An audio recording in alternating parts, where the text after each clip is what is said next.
Welcome to Stoic Conversations. My name is Caleb Ontiveros, and today I am speaking with Hampus Jakobsson.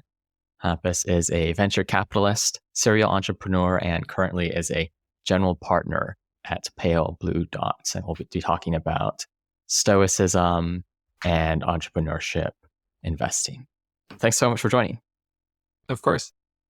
Great to be here. I actually do think that it's great that people are doing more and more podcasts about Stoicism, because it feels like it's one of those things where when I started reading on it, it was really, really hard to find good content. So I'm super, super great you're doing this. Okay, excellent.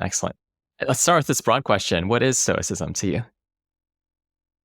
I think that it's very hard to say it in a way that doesn't sound like you don't care about other people. Honestly, I think that for me, I think that it is that I think we are all running around this world and trying to figure out what we are thinking ourselves, but then we get extremely affected by what other people are thinking about us. So I think it's very rare to meet people that are saying, I don't really care what the other people are saying. And the problem is that Stoicism is kind of the practice of trying to say, care less what other people think, but not in the negative, not in the way of like, I don't care about people. What Stoicism says is essentially, if your friend has more followers than you on Twitter, you should just chill. Like it doesn't really matter. And I think that's what it is for me. And I think there are great ways of applying it to your life because it relieves you from a lot of stress. Right, absolutely. Yeah, there's this idea that so many things are external, whether it's the opinions of others or their followers, and that's not really matters. And that's what Stoics hammer over again and again. And one of the cool things I think about Stoicism is that it's very rare to read texts or listen to quotes that are 2000 plus years old, and you can actually figure out when they're like, what I mean is like, it's not that you're trying to say is this 2000 or 2005 years old. You're thinking this dude must have had hell in Brooklyn and wanted to live in Manhattan. And you realize, this person is talking about this and 300 years before Christ. So like, I think that is what I find so interesting about Stoicism is that the questions are eternal because it is this question of other people and they're always rapid. I think that, Albert Camus says, hell is other people. I think the planet wouldn't be very interesting without other people is also the thing that makes a lot of people anxious. So I think that it's a good way of thinking about it is like, how do you relieve the anxiety of other people from you? And how do you actually enjoy? Right. There's of course, there's the strategy that you mentioned earlier. One way to not care about other people is to not care about them in the negative sense at all. Like they don't matter to you. But Stoicism's not the view that other people don't matter. Of course, there's a sense in which you have. And I think a lot of people have this view on Stoicism. They think it means grit.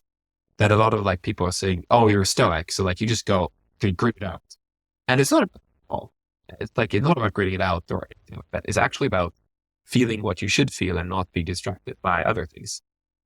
Yeah, that's right. Stoa, one of our main taglines is we want to focus on building resilience and then cultivating virtue. And I think a lot of people come to Stoicism initially for that first bit.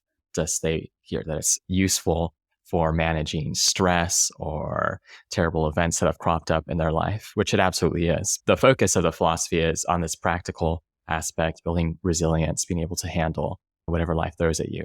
But ultimately, the focus is on cultivating virtue or being an excellent person. And we try to promote both of those ideas at once.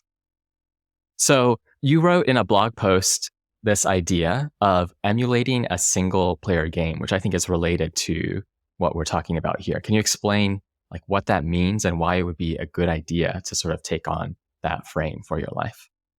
Yeah. So I think that the way to think about it, I think is that we're obviously every single person around you is a person just as worthy and valuable as you. Like, we're not living in a world where you are looking out and everyone else is actually a robot and you're the only one with experiences and consciousness. But I think that is, sometimes I find it very useful to just imagine yourself that we're in this big computer game, or I think that maybe a more modern version of that would be that we're in a big simulation.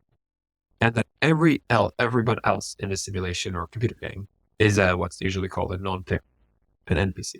So they're not really a real person. They're a bot, they're a robot, and they're designed really, really well to be around you. And be your partner. It might be the person at, the supermarket, be anything.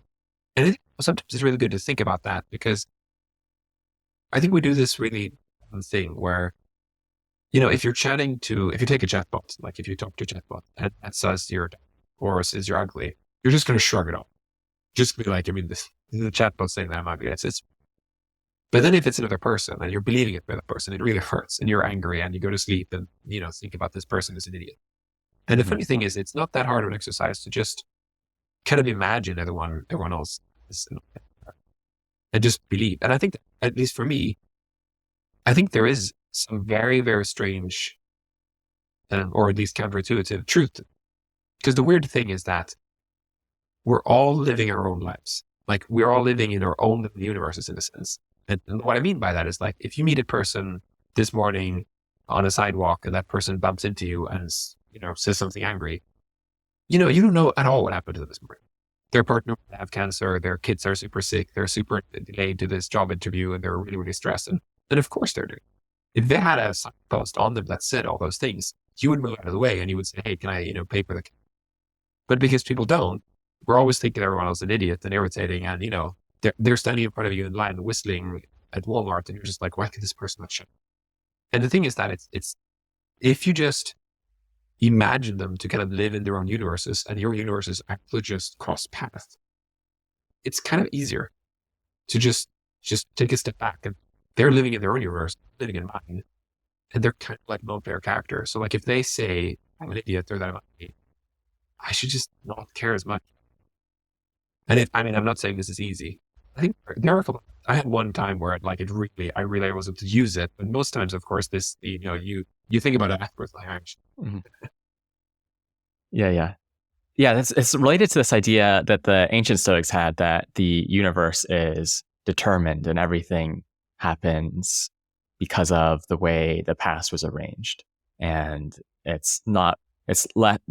people aren't these individual, completely free souls acting on each other. Instead, the universe is more like a machine, an organism that has its rules and sort of is playing out the game, as it were. So on this metaphor, in a more modern metaphor, I suppose, the universe is a computer program playing out.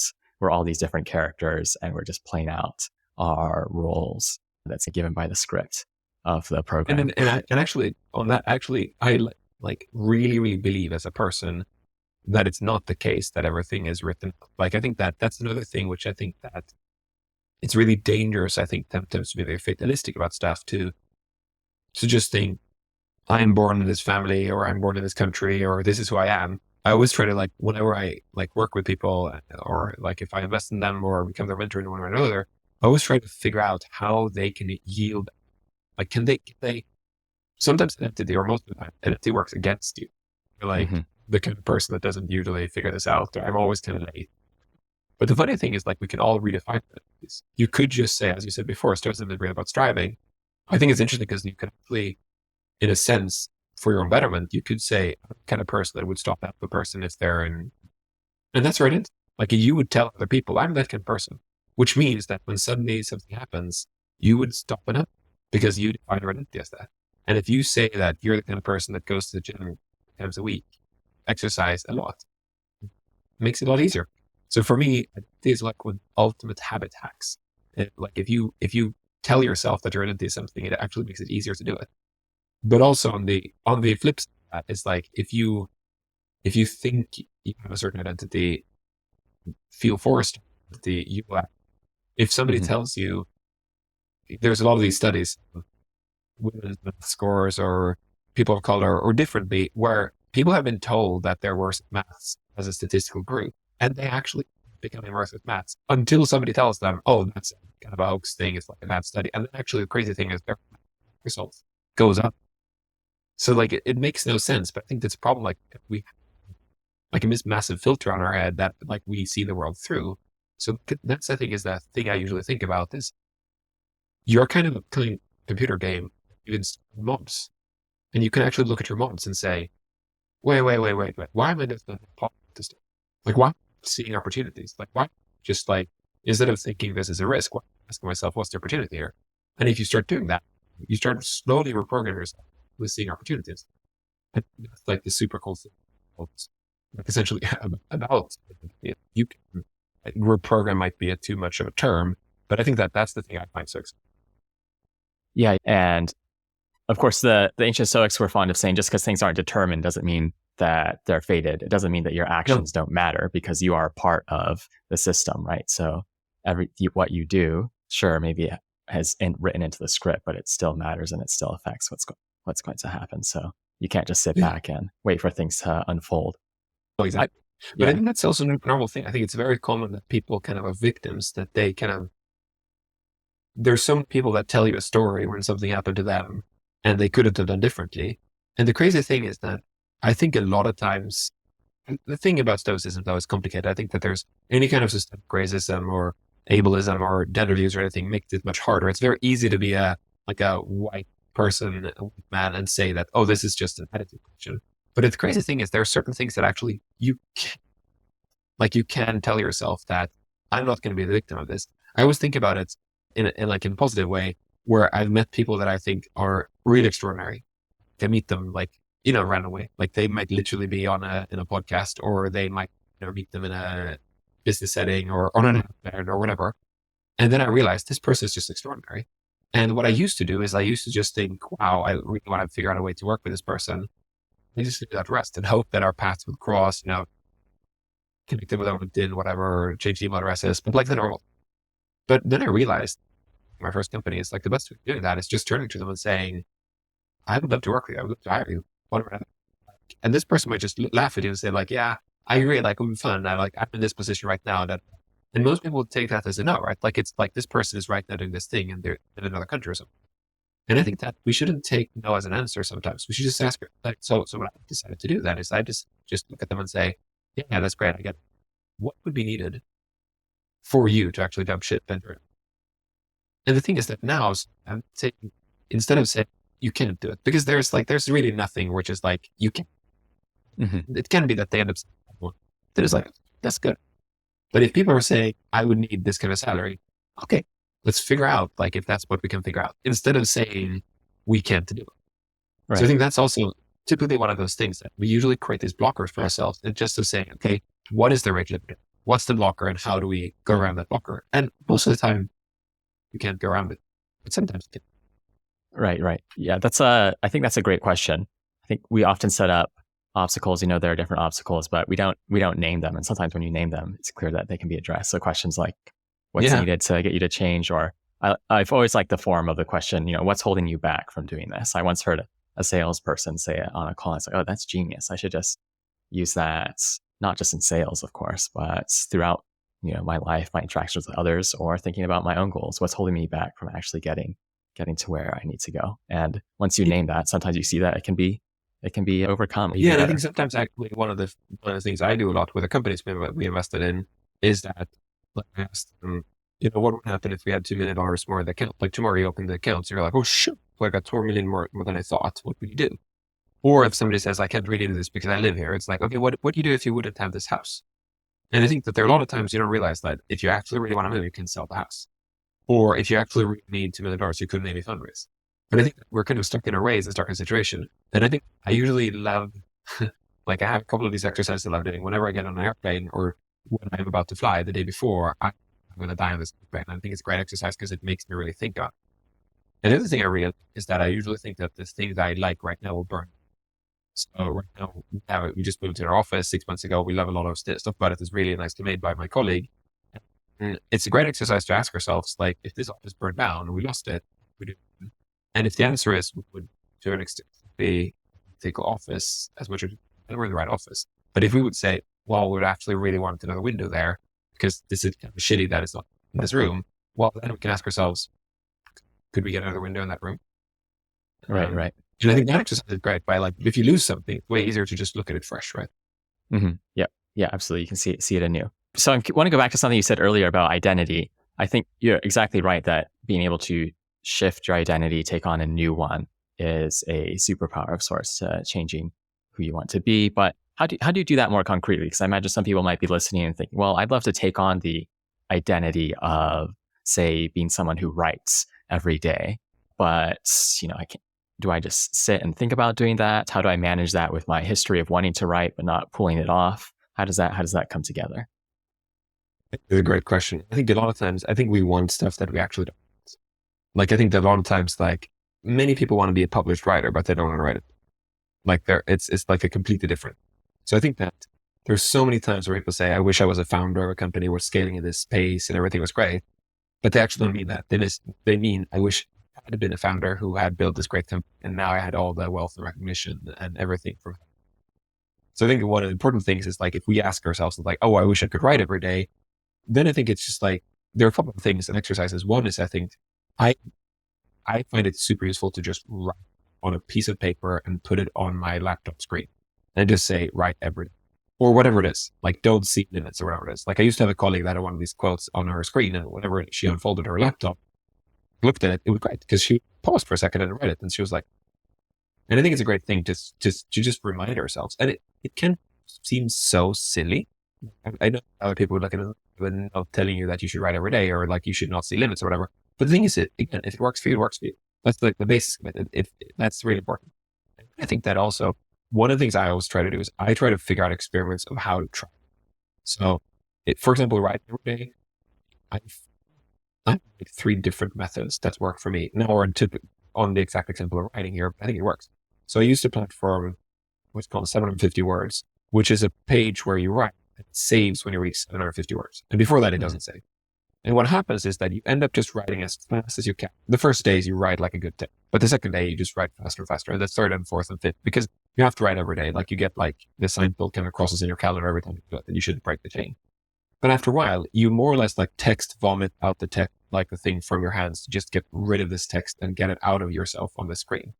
What's so interesting is like, you go on into day 5 or something, you sit down, you open 750 words, you start typing, and then suddenly you see the text being typed in front of you.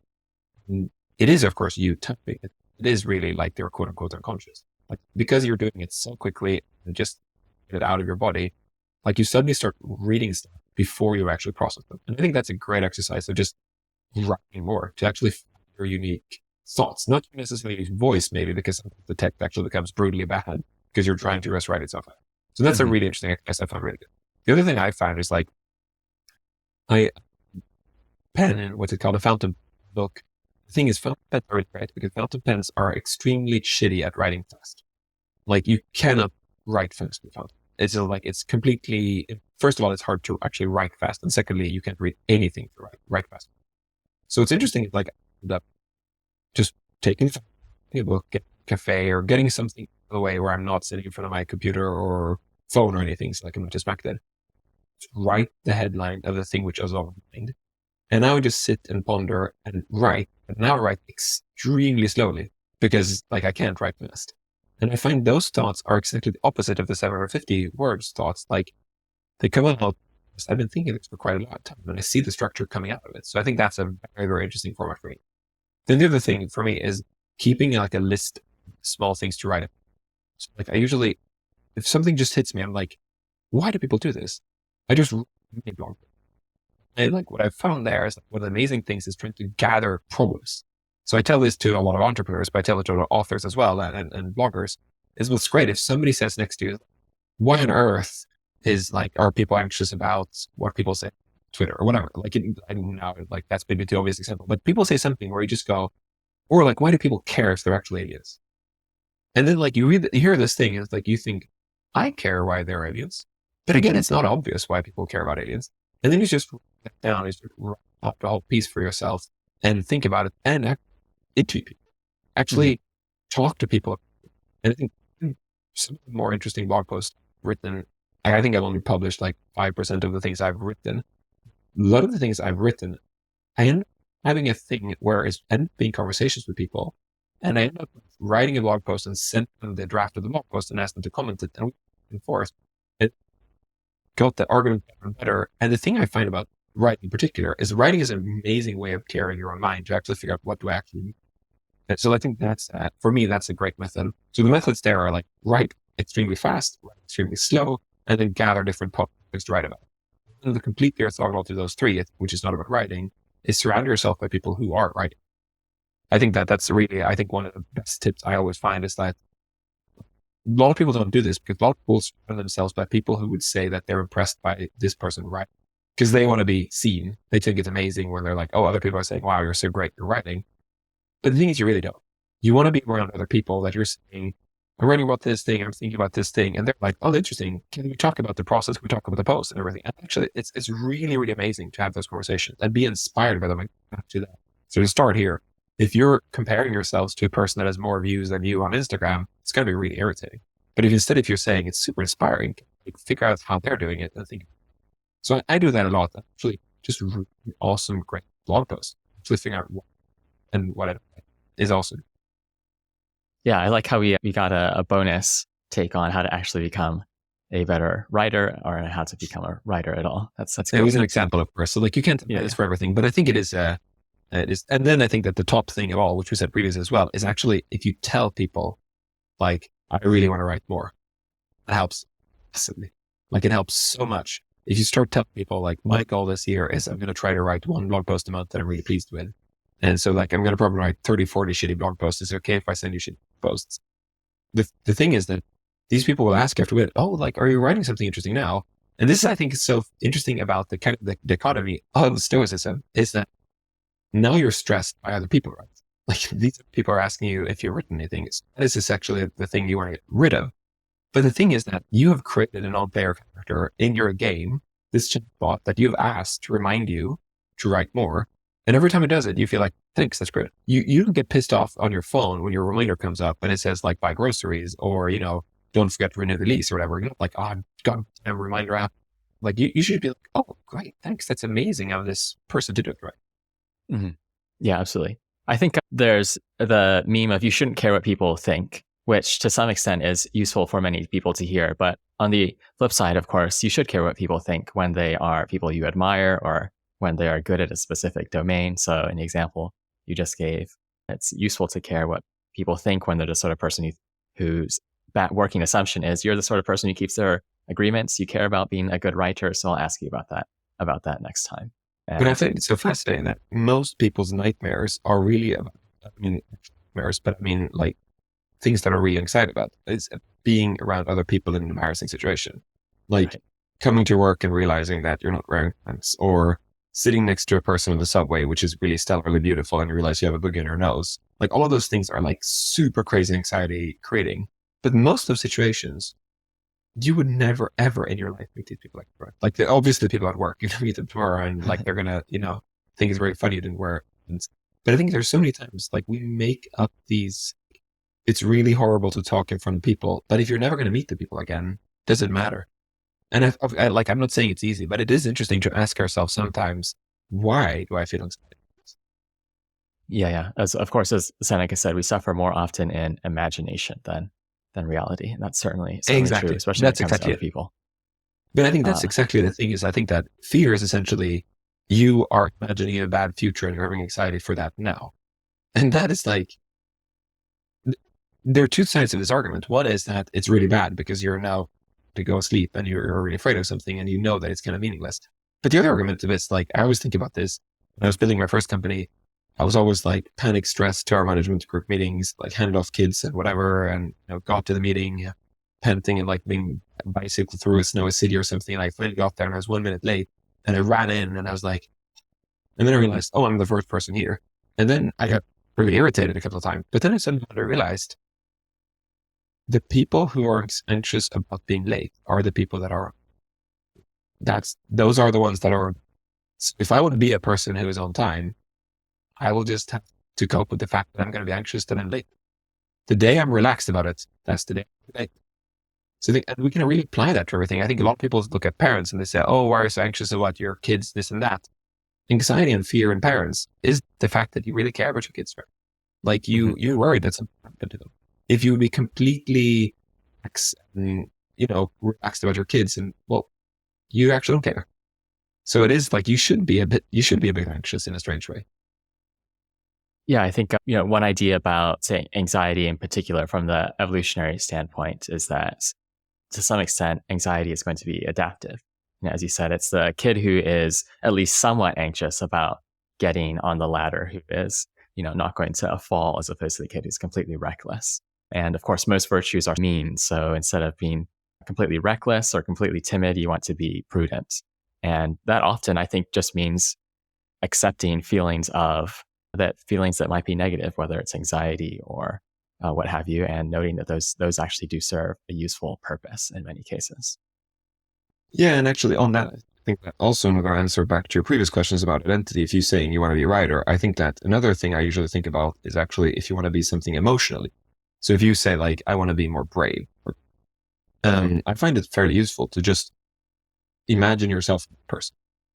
Like you are someone else. Like, I think that you can just ask yourself, it's like, okay, you have this friend Thomas who's like completely crazy and just like says stuff to people and he should just shut up slightly more.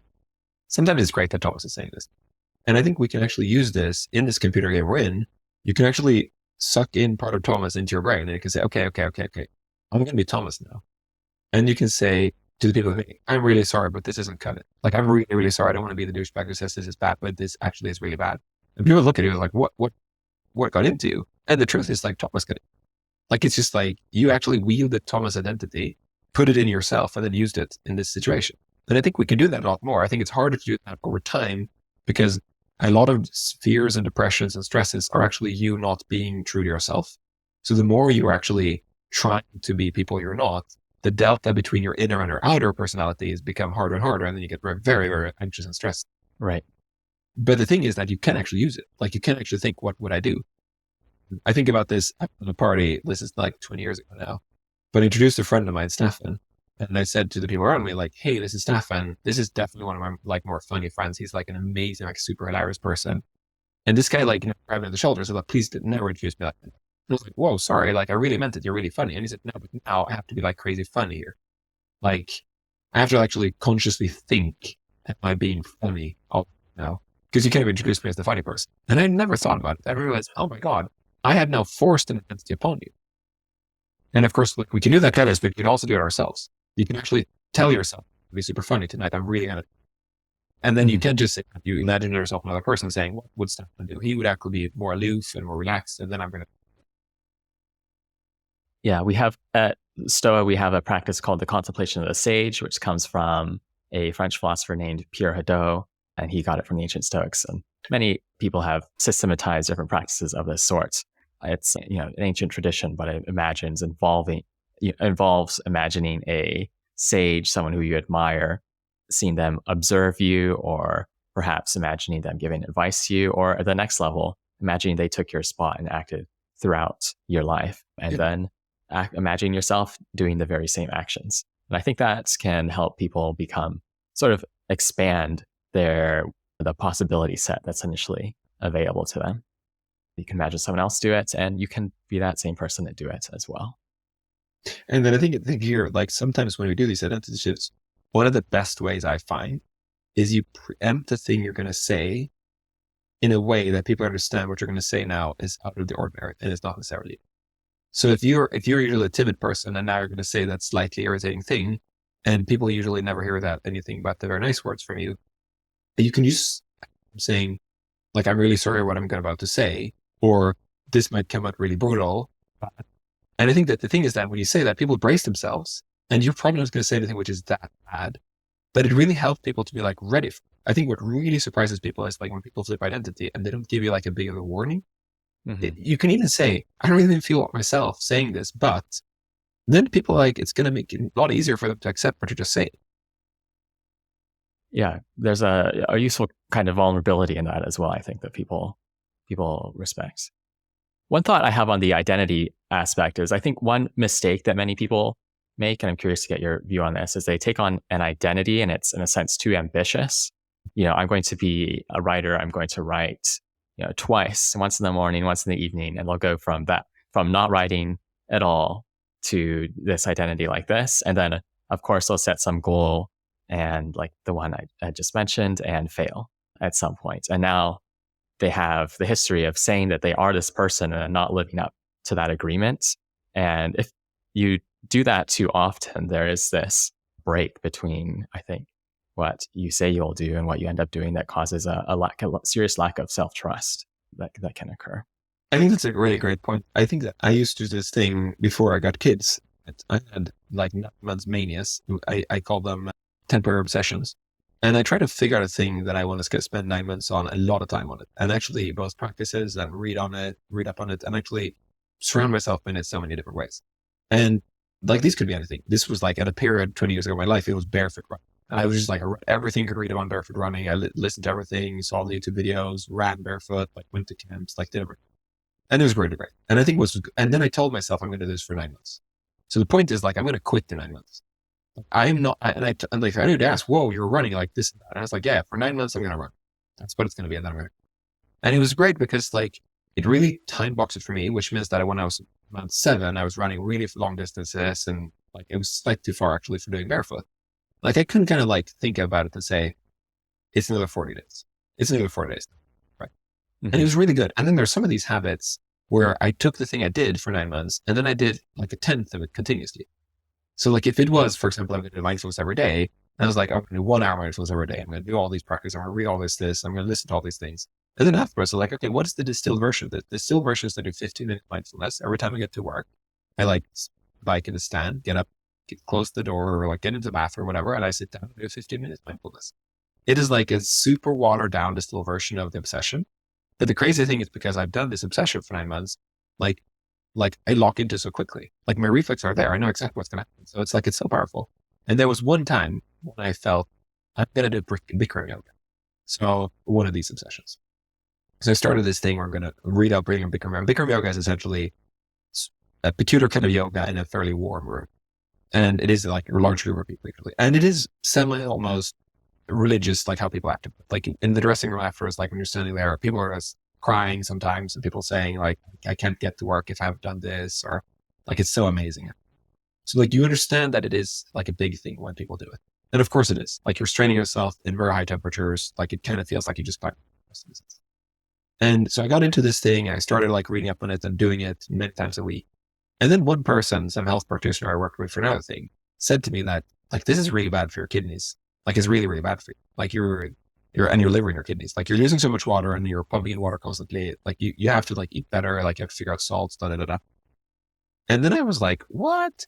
And then essentially I started being turned. This is like week 4 or something in this process. Mm-hmm. And then I suddenly kind of like, let's actually look. And instead of going in this with like this optimistic, I'm going to hack and understand and learn Bikram yoga, let's look at it with the skeptic's eyes. And it was interesting. So then, of course, what happened first is I read an article about the creator of Bikram yoga and how he's like a fairly abusive person. And then I got super negative about it. And it was interesting because then I have to ask myself, you want to quit this thing? Because I'm supposed to do it 9 months. I've told myself I'm going to do this 9 months. I've already started writing about it. Like, I'm not for anyone else, but I've like really planned it. And then I just looked at it, and it was really good because I paused and asked myself, like, quitting is great. Like, it's really important to just look at something and say, quitting this thing. And it just recently released in a book about quitting. And I think that has a really, really simple, but very good point, which says, whenever you're sure that you should quit, you know you quit too late. Like, if you have enough data that you should quit, you will always quit too late. Because then, like, you know, an hour ago, a day ago, a month ago, or whatever, you can't have enough data to kind of gut feeling say, I'm not going to do this thing. So it's one of those things where I think that we have to just learn that we need to quit with our gut. And it's hard, especially if you're pinned your identity to it and say, like, I'm the person who's going to do Bikram yoga for 9 months and write this blog to people. Well, people asked me after a couple of weeks, like, are you still doing Bikram yoga? And I was like, no, I quit it. Like, I just done it and I felt it was super unhealthy. And then friends who were like, yoga friends who were like, what? Like, are you doing people on Bikram yoga? And I was like, no, sorry. It's just not for me. I'm like, it's for you. Again, back to the player character. It's like, it works for you in your universe. Like, you love it. It's great for you. I don't want to, like, you know, control you. It doesn't work for me in my universe. I don't want to. Quitting is an important and tricky issue. Like, of course, in some cases it's mandatory to quit, right? Because if you're working on a problem that is insolvable, or you realize that the goal you first thought was worth achieving is actually immoral or something of this sort. You know, there are memoirs of communists coming to change their mind, and that must be such a difficult thing to do if you've built, you know, the past 20 years of your life on this political identity, and then realize that you are mistaken. But it's something that many people have to do. But of course, on the flip side, you have examples of people who quit too early or quit too often, pick up one thing, quit it, and move to the next. So it's absolutely. But I think it it is also really fascinating. I think that sometimes I feel like it's the old adage, like, trying to remember what it is now, but it's about, people's beliefs in their salaries. I'm trying to verbatim remember exactly what it is, but it's something about like, the point is like, if somebody's salary is dependent on believing something, they will believe it a lot more. Now I sadly forgot exactly the quote, but every time you talk to an expert and you're like, okay, you did your PhD or like you're a professor in this subject and like you worked with this for 40 years. If this turns out to be not true, you're kind of a very strange professor. Like you're now a professor in an area which is not true. So I think it's really hard, right? You have not only like a vested belief, but you actually have a lot of your identity tied to it. But I think that I know some people who actually did exactly that. A friend of mine is a longevity researcher. He was super into one part of longevity. He does all the longevity research. He's like amazing in it. And then one day he essentially just looks at all these data and all the things they have that are super expensive experiments and just realizes that I think that there's a much easier way. And I think I get it. And the reason nobody spends money on it is that it is generic and it's impossible to patent. And then essentially he just kind of left the whole thing he was doing. And he didn't move outside longevity. He's still in longevity, but now he's working on doing it in a very, very cheap and simple way. And the funny thing is, of course, it's going to affect the world in a much better way because he's doing it much more accessible. But when he goes for grants, funding, everyone is like, oh, it's not that like cutting edge. It's not that different. But he's just telling them, I spent 20 years in this. This is the best. I promise. And sometimes people actually, I would say most people actually do more because they realize he actually has a vested interest in the other method. But he's not for that. He's going for that simpler one, which most people have a lot of data on, but people don't go for it because you can't get paid. I mean, you can get paid for the research, but you can't get paid for actually making medication. Right. Moving to a related topic, what do you think are some important misconceptions people have about running companies? Yeah, that's a great question. I think that one of the most common misconceptions is that like a company is kind of like, it is such a multifaceted thing. It's kind of like, if you ask somebody, how do you live a good life? The question, like, nobody can answer that question. People have to like, what life are you to live? Like, what do you mean? Who are you? And what is life? And what is good? Like it becomes very like quick definition conversation. Mm-hmm. I think that many very common misconception is when people are saying I'm running a company or running a startup, they actually think they're like, they think it's a startup. And they say that, like either they use the word startup or company interchangeably and they really mean that. But I really find that, for me at least, there are three kinds of companies or three kinds of labels. So you have lifestyle companies, you have corporation companies, and you have exponential companies. And those are completely different. Like they have different goals, they have different limiter, like everything different. And they have some overlap, which is that all are probably incorporated. They're probably like legal entities that look similar, but everything about them is actually different. And one of the misconceptions is that when we're comparing ourselves or reading or getting advice, we're not telling people that I'm building a lifestyle or I'm building a corporation company or whatever. You're not telling people what you mean by a good life. So for me, a lifestyle company is that the goal is to have a good life. Like that's the point of it.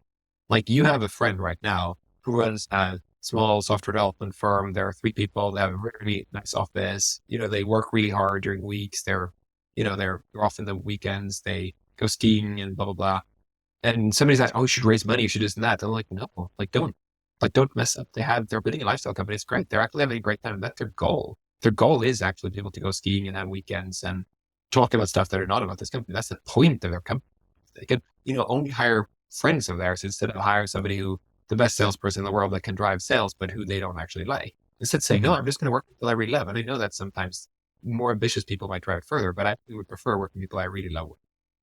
And you have corporations, and corporations is designed to scale, to make money, and it actually most of all to regain control. Like you're designing this because you want to control it. And I think that you can look at like, essentially you're building a small empire, and you could look at this depending on what kind of business. So like it's a person who owns a McDonald's or anything, or a pizza chain or an apartment or anything. Like you're trying to scale it, but you want to scale it with control. Like you want to design this everything point. You're going to be top of this pyramid. And the difference between this and a lifestyle company is that you want to make it bigger all. But you don't even want to raise money for it actually, because if you raise money, you lose control of it. And that's like probably not true. And then the last one is the exponential companies. That is actually what most of us actually mean when we say startup. An exponential is that, quoting someone else here, but essentially like you're jumping with a box. You're telling people that you're going to open this box, build an airplane, and learn how to fly it. You know that this is impossible. Like you're starting again saying, think we will all communicate on our mobile phones with a kind of SMS format, which are 140 characters, and we're going to tell each other what we had for breakfast.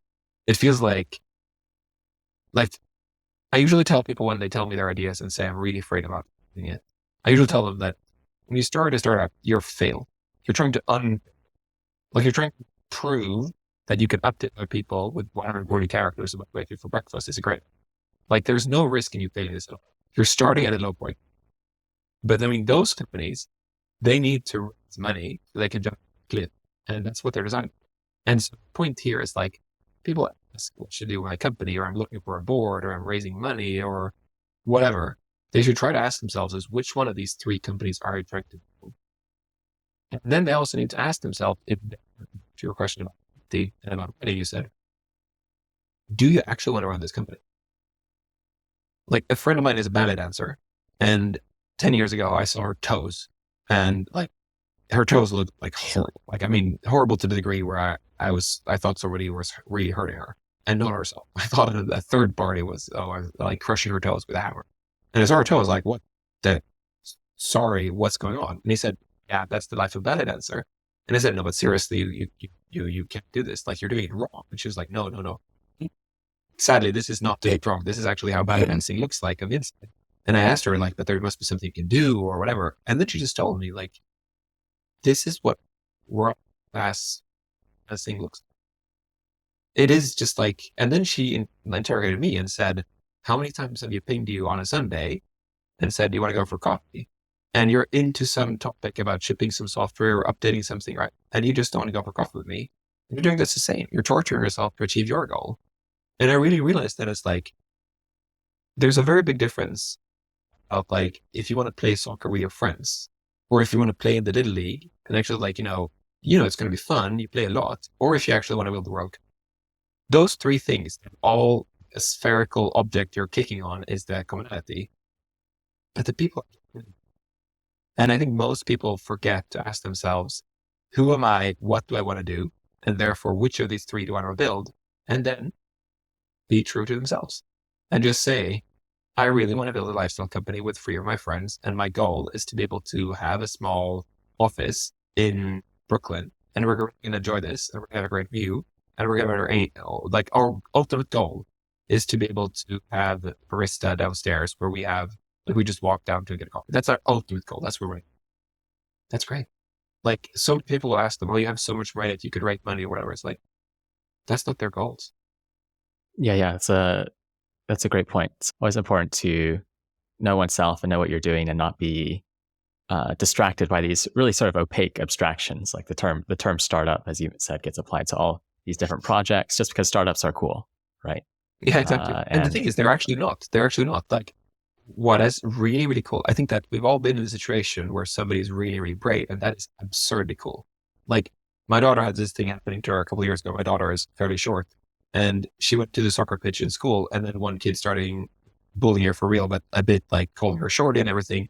And then a kid in her class who's fairly tall, who's not a close friend with her at all, like just like a random dude in her class, just walked up to this person and said, what are you doing? Like, why are you like pestering her on how tall she is? You're not that tall. Like, just like, come on, like you should really chill this. And this guy is like, one of the big guys in school in his class. And he has like, I don't know, he's not friends with her or anything, but he was just like, I'm not going to put up with this thing. And I so admire that. Like, it's so cool that he just feel like, I'm not going to put up with somebody bullying someone else, even if I'm with our friends or anything. It's just like, why would anybody bully anybody? And I think that's the thing is like, it's not cool to build a startup. It's not cool to be anything. It's really cool to be you and actually stand up for stuff. That is immensely. Mm-hmm. Yep.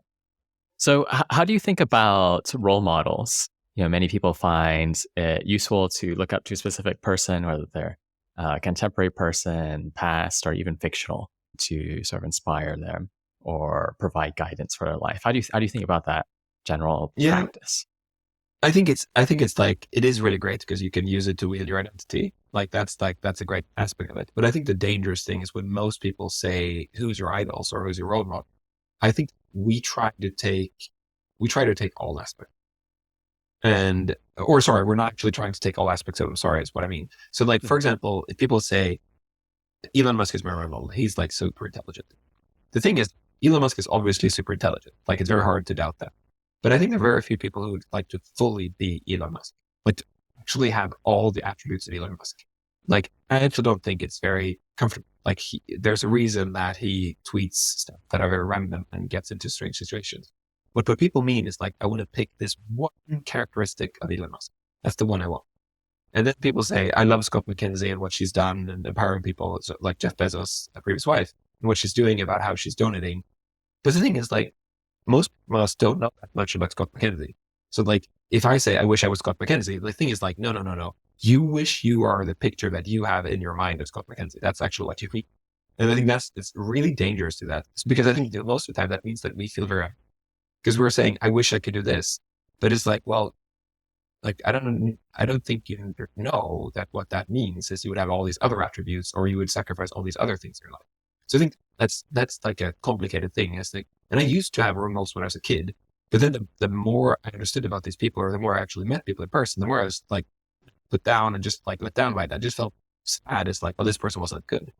And I really started shifting and realizing that I genuinely, honestly believe that we all are multiple personalities. Like, I really believe that most people have very, very fragmented personalities. And you, the thing you call you, is the sum of parts for you that are actually just jostling for control and trying to kind of tell you what, quote unquote, you want to do. And I think, but we've all had a situation where like you feel like you want to go to the party, but you also feel like you're too tired and you want to do this. And then you end up saying, part of me wants to go. And I actually truly feel part of you, like literally part of you wants to go. Like but you're an emerging property of all of these people inside you. So I think that's it. Segues me into really thinking about what a role model is me thinking about one of my personalities and trying to adopt this other role model into my kind of choir of personalities and trying to kind of have that person to be part of the chorus and just say, I'm going to try to be slightly more good and wield this personality slightly more and just see it then. And I think that for me helps me. And I think that's so role models are. And I think I have one more comment about it. There's so many people that look at somebody who is successful or seem to be successful and seems to know what they're doing. And the thing is that, so if you just take everybody's whatever, who won the Nobel Prize or who are super wealthy or who are the Super Bowl players, whatever it is, we all believe that the ones that are the top 5 in each category, they're on top of shit. But they're not. And the thing is that I think that the reason you would think that is you think that life is a sorting mechanism where the best people have now floated to the top like cream and they obviously know what they're doing. And I think there are 2 things here. One is I think that they had one characteristic, which is one time very useful. Like Bill Gates grew up with computers just coming, to life when he can have access to it, then he was great nerdy and spent time on it. Obviously great. Bill Gates is super smart, but also it's so much time and randomness around it. And the other thing is like, so it's very stochastic. And it's very hard for people to understand that if you end up meeting Larry Page or whoever it is, you're going to realize that just because he has, 10,000 times as much money as you have, he is probably not like even double as smart as you are. And he's probably not twice as nice to his friend or whatever. And the problem is that we do believe the market, quote unquote market, is a system of sorting, but it's not. It is very, very random. And I think that it's so hard. So I think that a lot of times, I think that it is like, we should realize we're essentially playing a poker game. And then you're just like, instead we should just, in a poker game, you fold hands and move on and learn. The problem when you're playing life is that life is not a 3-minute game where you look at your 2 first cards and fold. Life is the thing that you've been given these cards and the game is very, very long. So like, it's hard for you to just say, I'm going to fold and start a new one. But the same, I think that you can look at what other people are doing during your life and say, I should play more like that or more like this. But you have cards being, dealt.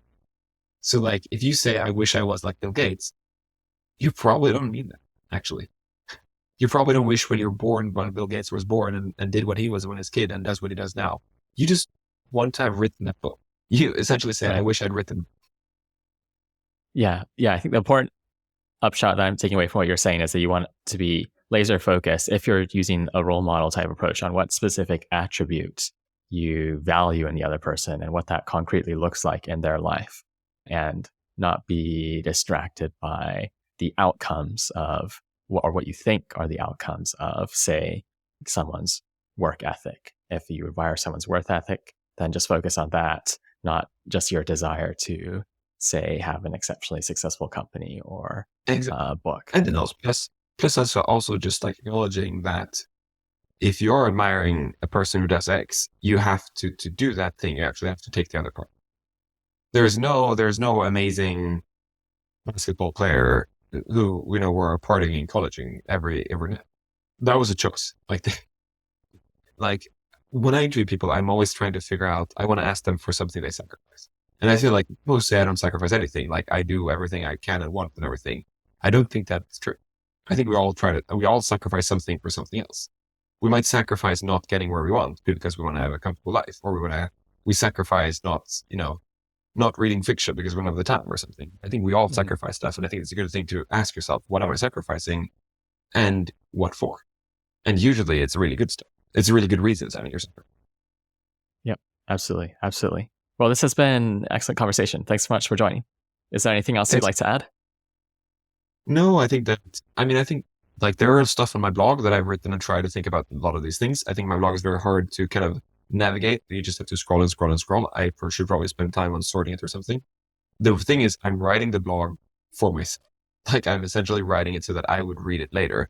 And actually, before this interview, when you pinged me about this quote I said about life is a single player game, I reread my old blog post, and it was so perfect because not the blog post, but the feeling, because when I reread it, I looked at something I wrote, I don't know if it was 10 years ago, and Hampus in 2013 advised Hampus in 2023 on stuff that was really good.